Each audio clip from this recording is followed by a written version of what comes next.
pèse 200 kilos. Et ces 200 kilos, au lieu d'aller vendre sur le marché, elle prend ces 200 kilos de maïs, elle transforme, fait de l'aliment pour nourrir ses familles. Madame, dans le village de Gourou, aura un poulet moins cher que. Alors, M. Kamou qui est assis à Gawa, qui va sur la place du marché pour acheter son maïs à 160 francs le kilo, et produit le poulet, il ne sera pas produit par rapport à madame qui est au niveau de Gourou. Donc, ça, c'est des cas pratiques.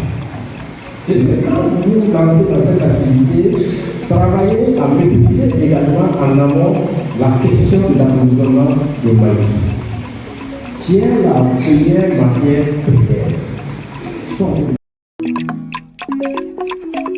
Cela a permis à ce que nous changeons nos habitudes de production et certains qui doutaient se sont immédiatement lancés dans l'agriculture. Est-ce que je prends l'exemple d'un jeune qui était avec nous, aujourd'hui se retrouve avec 250 têtes de poulet chez lui. Ça, c'est rien qu'après la visite de la ferme. Monsieur Collet nous a toujours encouragés à ne jamais se décourager. Lorsque nous voulons entreprendre, il faut que nous ayons des objectifs. Puisse s'exprimer. Alors, en tout cas, mener des actions en faveur des femmes surtout. La lutte contre les bébés féconds, ce ne sont pas les femmes seulement qui sont victimes des bébés presque. Donc, ici, les femmes sont là. Et là, les hommes sont là, les femmes sont là. Donc, c'est l'occasion d'en parler et que chacun puisse en tout cas porter ce message-là. Maman, mon rêve, c'était l'agriculture avec grand A. Cultiver et élever, c'est mon rêve. J'ai toujours dit non au concours. Je suis tombé à 1000 reprises. Dans l'air, je ne sais pas si je tombe du rayon Magro, on va dire que c'est une nouvelle possible. Voilà, merci. Et c'est un constat aussi que dans la région du Dioro, la question de l'élevage, surtout le domaine avicole, c'est considéré comme une activité masculine. Et donc la région du Dioro aussi connaît vraiment une pénurie en termes de cherté aussi de la volaille.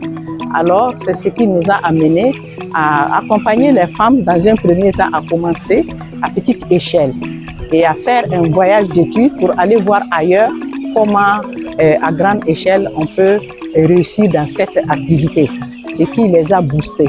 Donc c'est ça qui nous a amené à réunir plus de 700 participants et dont toutes ces femmes et ces jeunes qui sont des gens que nous encadrons, qui sont réunis dans des associations autogérées, dans des coopératives et dans des associations, à venir se familiariser déjà avec les initiatives présidentielles et les encourager puisqu'elles sont déjà dans la dynamique à petite échelle et comment les amener à rêver et à aller plus loin eux-mêmes.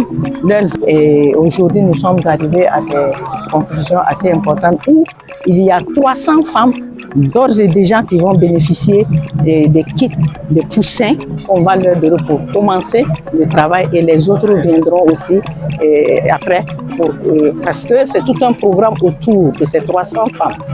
Il faut dire qu'il fallait tenir cette conférence parce que ça cadre parfaitement avec la vision des plus hautes autorités du Burkina Faso qui est de rendre autonome la gente féminine.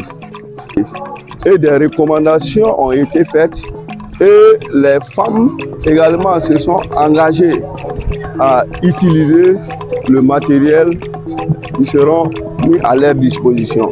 Donc c'est vraiment saluer la conférence et inviter toutes les femmes, toutes les communes qui ont bénéficié du matériel, du renforcement de leurs capacités productives, d'en faire bon usage, afin qu'elles contribuent efficacement à l'atteinte de l'autosuffisance alimentaire dans notre pays.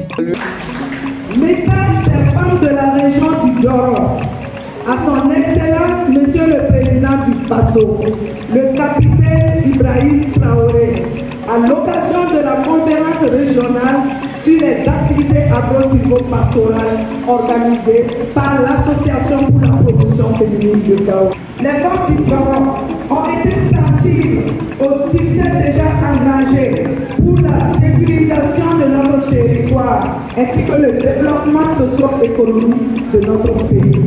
Nous ne sommes pas aussi en marge de ce sursaut patriotique de développement. À travers nos organisations, nous enregistrons des femmes entrepreneurs dans plusieurs domaines, au niveau de l'agro-silvopastoral comme au niveau de la production et la transformation dans cette région. À cet effet, les femmes du Nord, par ma voix, vous invitent à venir les visiter dans cette belle région du Burkina. Venez voir le savoir-faire des femmes qui apportent leur contribution jour et nuit au développement de notre communauté partant du Burkina Faso.